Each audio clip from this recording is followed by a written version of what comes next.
no one drop for this series. We just want to give opportunity for our youngsters, and they also are our future. Shahin আফ্রিদির বক্তব্যে মিলল দুই প্রশ্নের উত্তর। স্পষ্ট হলো বাদ দেয়া হয়নি বাবর আজমকে, জানিয়ে দিলেন তরুণরাই পাকিস্তান ক্রিকেটের ভবিষ্যৎ। আসলেই তাই, পাকিস্তানের ভবিষ্যৎ অনেকাংশে নির্ভর করছে নতুনদের সফলতার উপর। নতুনরা সফল হলে বিশ্ব ক্রিকেটে পুনরায় দেখা যেতে পারে পাকিস্তানের শাসন। তবে আপাতত দলটির চিন্তা বাংলাদেশ সিরিজ নিয়ে, যেখানে মাথা ব্যথার কারণ মিরপুরের উইকেট। রহস্য ভেদ করতে পারলে সফরকারীদের সফল হওয়ার সম্ভাবনাও যাবে বেড়ে।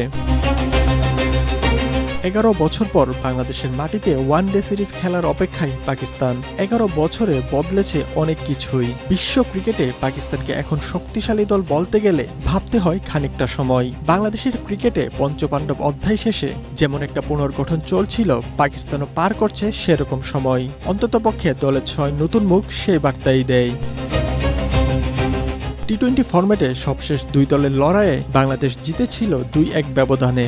লো স্কোরিং ম্যাচগুলোতে টাইগারদের জয়ে বড় ভূমিকা রেখেছিল উইকেট। তবে এবার স্পোর্টিং উইকেটের দেখা মিলতে পারে মিরপুরে। স্বাগতিক অধিনায়ক মিরাজও চেয়েছেন তেমনটা। স্পিন স্বর্গ হিসেবে পরিচিত মিরপুরের উইকেট থেকে যদি পেসাররা সহায়তা পায়, তাহলে সবচেয়ে খুশি বোধহয় আফ্রিদিই হবে। Pakistan team always Pakistan team knows for fast bowling, and I will definitely go with fast bowling and make sure fast bowler takes wickets and also spinner contribute. Bangladesh দলের চেয়েও পাকিস্তানের বড় ভাবনা মিরপুরের উইকেট নিয়ে। হাত দিয়ে স্পর্শ করে পাক অধিনায়ক বোঝার চেষ্টা করছেন কেমন আচরণ করতে পারে মিরপুরের উইকেট। টিম ম্যানেজমেন্টের কেউ কেউ তুলে রাখছেন ছবিও। প্রতিপক্ষের চেয়ে পাকিস্তানের বড় মাথা ব্যথা যেন মিরপুরের উইকেট। রাকিবুল হক, এশিয়া পোস্ট।